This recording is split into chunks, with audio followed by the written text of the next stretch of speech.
Code of conduct बनने के बाद कोई नीति आ नहीं सकती। तो ज्यादातर चंदा तो कोड ऑफ कंडक्ट के समय में हमारा आया है 90% चंदा। राहुल जी इसको हफ्ता वसूली कहते हैं, खुद भी 1400 करोड़ उनको मिला उनकी पार्टी को। ठीक है, तो फिर उन्होंने 1600 करोड़ का हफ्ता क्यों वसूला, वो उसका हिसाब देना चाहिए। 1600 करोड़ उनको भी मिला है, हमें 6000 करोड़ मिला है, तो सामने सारे इंडी अलायंस घमंडिया गठबंधन को भी 6000 करोड़ मिला है, एक पैसा कम नहीं मिला है। राहुल जी ने सबसे पहले वो चंदा कहां से वसूल लाए, हफ्ता कहां से वसूल लाए, इसका हिसाब। हम तो कहते हैं इसमें एक पैसा हफ्ता नहीं है, ये शुद्ध रूप से पारदर्शी तरीके से लाया गया चंदा है। मगर वो खुद स्वीकार कर रहे हैं बॉन्ड की व्यवस्था हफ्ता वसूली है, तो उन्होंने 6000 करोड़ का हिसाब देना चाहिए कि तृणमूल कांग्रेस कहां से लाई, वो कहां से लाए हैं, एनसीपी कहां से लाई है। अमित जी, कुछ पार्टीज ने अपनी जो है लिस्ट ऑफ डोनर्स को घोषित किया है, क्या आप कोई भारतीय जनता पार्टी भी ऐसा करेगी? भाई क्या घोषित कर रहे हो, कल सारा घोषित हो जाने वाला है। मैं आपको बताने वाला हूं, बताने जा रहा हूं, घोषित कल होगा। ये मुंह नहीं दिखा पाएंगे, इंडी अलायंस मुंह नहीं दिखा पाएगा। जब पता चलेगा कि कहां से जब पता चलेगा चंदा कहां से आए।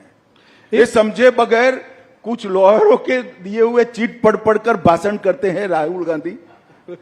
उनको मालूम नहीं है कि उन्होंने अपने पैर पर कुल्हाड़ी मारी। एक चीज जो और इलेक्टोरल बॉन्ड्स के बारे में बोला जा रहा है, वो ये कहा जा रहा है कि काफी सारा करीब 14 कंपनियों का पैसा जो है करीब 4000 करोड़, वो इलेक्टोरल बॉन्ड्स उन्होंने तब खरीदे हैं जब उनके वहां कोई किसी प्रकार की इंटेलिजेंस एजेंसी की रेड हुई है, जैसे कि ईडी या सीबीआई। मैंने आपको बताया कि वो हो सकता है वो 6000 करोड़ में हुआ हो जो घमंडिया गठबंधन को मिला है। हमारा जहां तक सवाल है, चुनाव के 40 दिन में हुआ है, ऐसा कैसे हो सकता है? तो आप ये कह रहे हैं कि जिनमें रेड हुई है वो जरूरी नहीं कि उन्होंने बीजेपी को पैसा दिया। हाँ, अभी आएगा ना, मैं कह रहा हूं। अच्छा, कल आप कह रहे हैं जब आएगा कल तो सारा दूध का दूध आएगा, और पानी का पानी, पानी का पानी हो जाएगा। चलिए उसका इंतजार करेंगे, वापस आपसे फिर उससे सवाल करेंगे। एक इससे लगा हुआ सवाल है तो पूछकर इस मुद्दे से आगे बढ़ते हैं कि ऑपोजिशन का कहना है कि ईडी की रेड हो, इनकम टैक्स की रेड हो, सीबीआई की रेड हो, वो हर बार ऑपोजिशन लीडर्स पर ही क्यों पड़ती है? भारतीय जनता पार्टी के लीडर क्या सब साफ सुथरे? ये एकदम सफेद झूठ है। मैं देश की जनता के सामने कहना चाहता हूं, मोदी जी के प्रधानमंत्री बनने के बाद काले धन पर कठोर कार्यवाही हुई है।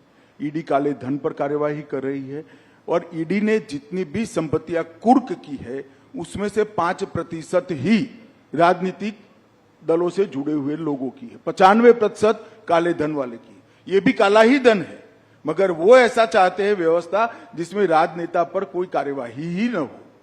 मैं आपको स्पष्टता से बताना चाहता हूं कि 95% कार्यवाही ऐसे लोगों पर हुई है जो राजनीति से जुड़े हुए ही नहीं, और ये बिल्कुल सरासर। और ममता जी के मंत्री के घर से 51 करोड़ रुपया मिलता है, कांग्रेस के सांसद के घर से 355 करोड़ मिलता है। 10 मशीन एसबीआई की गिनते गिनते थक जाती है, गर्म हो जाती है, और ये कहते हैं कार्यवाही ना हो। भैया कार्यवाही का सवाल मत उठाओ, तेरे सांसद के घर से 350 करोड़ कहां से आया वो सबसे बड़ा सवाल है। ममता के मिनिस्टर के घर से 55 करोड़ कहां से आया वो बड़ा सवाल है। क्या समझते हो, जनता कुछ देखती नहीं है? तो क्या नोटों की गड्डियां भरने के लिए मेटाडोर लाने पड़ते, एक मेटाडोर छोटा पड़ गया, दूसरा मेटाडोर रात को 4 बजे लाना पड़ा। ये कहां जाने वाला था पैसा? राहुल बाबा बता सकते हैं देश की जनता को? ये 355 करोड़ जो कांग्रेस के सांसद के घर से पकड़े किसके, इसका जवाब देना चाहिए उनको। और बाद में ईडी कार्यवाही नहीं करे, ऐसा नहीं होगा। जो करप्शन करेगा उस पर कठोर कार्यवाही होगी और जेल की सलाखों के पीछे भी जाएंगे। और जहां तक सवाल है बीजेपी के नेताओं का सवाल है, इस देश में कोर्ट है। जब हम ऑपोजिशन में थे ढेर सारे पीआई लगाए थे आपके खिलाफ, आपकी सरकार के खिलाफ 12 लाख करोड़ के घपले घोटाले भ्रष्टाचार किए थे। 42 पीआईएल हुए थे, 42 पीआईएल में से 35 में ऑर्डर हुए थे और आपकी ही सरकार ने आपके खिलाफ एफआईआर रजिस्टर करनी पड़ी। अगर हिम्मत है तो जाए कोर्ट में। और मैं कहता हूं ये 12 लाख करोड़ के घपले घोटाले भ्रष्टाचार करने वाला इंडिया अलायंस एक कांग्रेस पार्टी लोगों की आंख में धूल झोंकने के लिए, भ्रमित करने के लिए कह रही है। वास्तविकता है 23 साल से नरेंद्र मोदी जी मुख्यमंत्री और प्रधानमंत्री रहे हैं, उन पर 25 पैसे का आरोप देश में आज तक कोई नहीं लगा सकता। ये वास्तविकता है। तो अमित जी, क्या आप देश की जनता को आश्वस्त करेंगे कि अगर इस तरह के कोई नेता जिन पर कार्यवाही चल रही है वो पलटकर बीजेपी भी ज्वाइन करते हैं भाई, आश्वस्त करने की जरूर नहीं भैया। राहुल, तुम भी पत्रकार हो, तुम चले जाओ कोर्ट में कि फला नेता का ये काला भ्रष्टाचार है, आप इस पर कार्यवाही, कोर्ट सबको ऑर्डर देती है। तुम ही चले जाओ ना, छोड़ो इंडिया अलायंस। मैं सिर्फ सवाल पूछने तक ही सीमित रखता हूं अपने रोल को। अगला सवाल अमित जी, जैसे जैसे चुनाव पास आता जा रहा है पॉलिटिकल डिस्कोर्स गिरता जा रहा है। हमने पहले भी देखा है, पहले भी चुनाव हुए हैं, शुरू में तो लोग बात बड़ी बड़ी करते हैं, ऑपोजिशन भी बड़े मुद्दों पर अटैक करता है, पर जैसे जैसे पास आता जाता है स्तर गिरता जाता है। अब लोग कह रहे हैं कि मोदी को गोली मार देंगे, टुकड़े टुकड़े कर देंगे। इस तरह का जो डिस्कोर्स और वरिष्ठ नेताओं से आ रहा है, इसको आप कैसे देखते हैं? देखिए, किसी भी पार्टी के कार्यकर्ता ने जो सार्वजनिक जीवन में जीते हैं, इस प्रकार की भाषा का प्रयोग नहीं करना चाहिए। मगर मैं आपसे पूर्णतः सहमत इसलिए नहीं हूं। ढेर सारी बातें होती हैं, अच्छी बातें होती है, जायज विरोध भी किया जाता है, विकास की बातें होती है, एजेंडे की बातें होती है, भारत के विकास की भी बातें होती है। मगर आप लोगों का ध्यान वो कंट्रोवर्शियल 1-1.5 मिनट पर ही टिका हुआ होता है, क्योंकि आपकी टीआरपी इससे जुड़ी हुई है।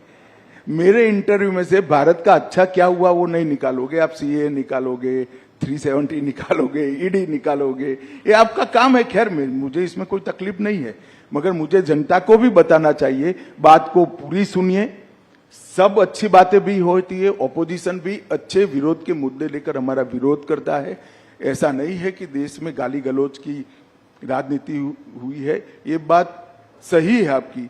मोदी जी पर कुछ ज्यादा प्रेम है इन लोगों को, तो जब भी चुनाव आता है मोदी जी को गालियां बोलते हैं। मगर एक रिकॉर्ड है मोदी जी का 2001 से, जितनी गालियां ज्यादा पड़ती है, कमल इतना जोर से खिलता है, मोदी जी ज्यादा बहुमत पर। और इस बार भी यही होने, किसी के कहने से कोई मरता नहीं है। मोदी जी के साथ इस देश की करोड़ों माताओं का आशीर्वाद है, जिसको गैस मिला है, घर मिला है, सुरक्षा मिली है, खाना मिला है, दवाइयां मिली है। कोई 1-2 लोगों की बद्दुआ से कोई फर्क नहीं पड़ सकता। जिस व्यक्ति को देश के करोड़ों लोगों की दुआ हासिल हो, इसको कोई कुछ नहीं बिगाड़। थोड़ा बड़े मुद्दे की ओर जाते हैं। ऑपोजिशन राहुल गांधी जी ने कास्ट सेंसस की बात करी है। कास्ट सेंसस के बारे में आपका क्या मत है, और जितनी आबादी उतना हक, उस बारे में आप क्या बोलना चाहेंगे? देखिए, कमोबेश अभी भी जितनी आबादी उसका उतना हिस्सेदारी। आप देश की संसद का अभी का मानचित्र उठाकर देख लीजिए, यही हुआ है। परंतु राहुल गांधी को कम से कम ये बात करने का अधिकार नहीं है, क्योंकि काका साहेब कालेलकर कमीशन, जिसने सबसे पहले बीसी को रिजर्वेशन की बात करी थी, वो कमीशन कम से कम 30 साल तक कांग्रेस ने ठंडे बस्ते में रखा और कभी उसको ओपन नहीं किया गया, अमल नहीं किया गया। उसके बाद में मंडल कमीशन आया, इसको कांग्रेस थी तब तक उन्होंने ठंडे बस्ते में रखा। और जब मंडल कमीशन को लागू किया गया, राहुल गांधी के पिताजी, शायद उनको मालूम नहीं इनके पिताजी क्या बोले हैं, परंतु देश की संसद में 1 घंटा और 45 मिनट तक ओबीसी को रिजर्वेशन की खिलाफत, पानी पी पी कर 6 बार पानी पिए वो, बीच में पानी पी पी कर राजीव गांधी और कांग्रेस पार्टी ने कहा था ओबीसी को पहली बार संवैधानिक अधिकार देने का काम नरेंद्र मोदी जी ने किया है। और ये ओबीसी के सेक्रेटरीज गिनाते हैं जी, ज्वाइंट सेक्रेटरी गिनाते हैं। टॉप 70-80 में कुछ 2-3 हैं, 2-3 उनको मालूम नहीं है। भारत सरकार में जो टॉप पर आता है करीब 55 से 60 साल के बीच में होता है जी। इसकी भर्ती कब हुई होगी राहुल जी? जी जी आपके दादी और परनाना के समय में भर्ती हुई है, ये अब यहां पहुंचे, उनको मालूम नहीं है। और इनको टॉप सेक्रेटरीज दिखाई पड़ते हैं जो उन्होंने भर्ती करे थे।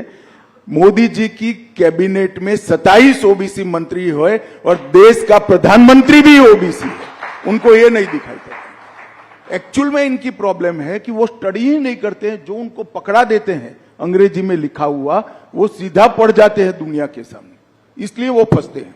अभी बात कर रहे थे कि एक शक्ति है जिसके खिलाफ वो लड़ रहे हैं,